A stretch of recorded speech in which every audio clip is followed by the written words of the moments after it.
कि ये भगवान फिर भारत में ही क्यों पैदा होते हैं। और इस पर जो डिबेट है वो गली नुक्कड़ से लेकर यूरोप की संसद तक होती रहती है। तो आइए इसका उत्तर मैं आपको देता हूं।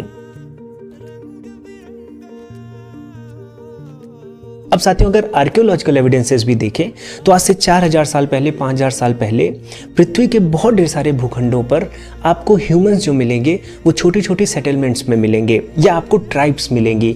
और ये जो ट्राइब्स थी या सेटलमेंट्स थे, इनमें अकाल पड़ना, भुखमरी होना, कोई प्लेग आ जाना या पेंडेमिक होना ये कॉमन बात थी। लेकिन इसी समय पर अगर आप भारत की तरफ देखते हैं तो भारत में आपको सिंधु घाटी सभ्यता दिखती है, जहाँ पर आपको एडवांस्ड ड्रेनेज सिस्टम मिलता है, जहां पर आपको स्टैंडर्डाइज्ड वेट मेजरिंग सिस्टम दिखता है, जहां का ट्रेड नेटवर्क आपको मेसोपोटामिया तक दिखता है। और अगर आप यूनेस्को की ऑफिशियल रिपोर्ट्स भी देखें तो धोलावीरा जैसे शहर भारत के, इनको एडवांस्ड अर्बन इंजीनियरिंग और वाटर मैनेजमेंट में एक एग्जाम्पल माना जाता है। तो आप इससे अंदाजा लगा सकते हैं कि जिस समय दुनिया की दूसरे क्षेत्रों में लोग रोटी कपड़ा के लिए स्ट्रगल कर रहे थे, शिक्षा की कोई पारंपरिक व्यवस्था नहीं थी, उस समय भारत जैसी सभ्यता में लोग गणित, ज्योतिष, ध्यान, योग, चिकित्सा और चेतना के विभिन्न स्तरों पर हजारों शास्त्रों का निर्माण कर रहे थे। दुनिया के सबसे प्राचीन धार्मिक ग्रंथ कहे जाने वाले वेद, जिनको रिलीजियस स्क्रिप्चर कह दिया जाता है, जबकि आप उनकी स्टडी करेंगे तो उसमें आपको गणित भी मिलेगी,